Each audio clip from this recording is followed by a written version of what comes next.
Final এবার এই বিজনেসটাই করবো, এই বিজনেসটা চলতো না বুঝে, এবার বয়ে থাকুন দিত না, বিজনেস করতে হইব। কি রে সিএম না রে? কি রে সিএম রে গেটআপ কেন? আরে ভাই এই গেটআপটা তুমি জানো না, সামনে না কুরবানি, বয়ে থাকুন যাইবো, একটা না একটা বিজনেস তো কইরা খাইতে হইব, বুঝো না? পুরাবেন মানুষ ছুটি কাটাবো কি লেগা, একটা বিজনেস করতে হইব, বুঝো না? বিজনেস করবো বিজনেস। কি রে এটা আবার কোন বিজনেস? আরে ভাই এই বিজনেসটা বুঝো না তুমি? ওই যে কুরবানিদের হালাল ভাবে গরু বেচা কিনা, আমি নিয়ে একজন যে গরুটা কিনে দিব, এটা হচ্ছে আমার দায়িত্ব। ও বুঝছি, তাইলে দালালি। তের ভাই সকাল সকাল ফাও ফাও কথা কও, এটা কি লেগে দালাল নিতে যাবো? এটা ব্যবসা, আমি ব্যবসার আইডিয়া নিছি, একটা ব্যবসার আইডিয়া নিয়ে শুরু করে বাড়ি তুমি গোয়া মারা দিলে সকাল সকাল ভাই।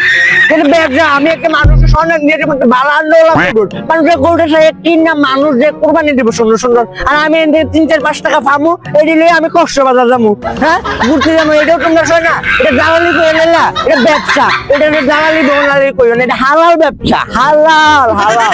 তুমি যদি আমার এই ব্যবসাতে অংশগ্রহণ করতে চাও, তাহলে চলে তুমি ঈদের পরে কোরবানি, ঈদের পরে কষ্ট বাজার যেতে পারবা। ফাও ফাও কথা কয় না, যারা এই আমার গ্রুপে আসবেন, বিজনেস গ্রুপে, তারা অবশ্যই আসেন। আল্লাহ হাফেজ।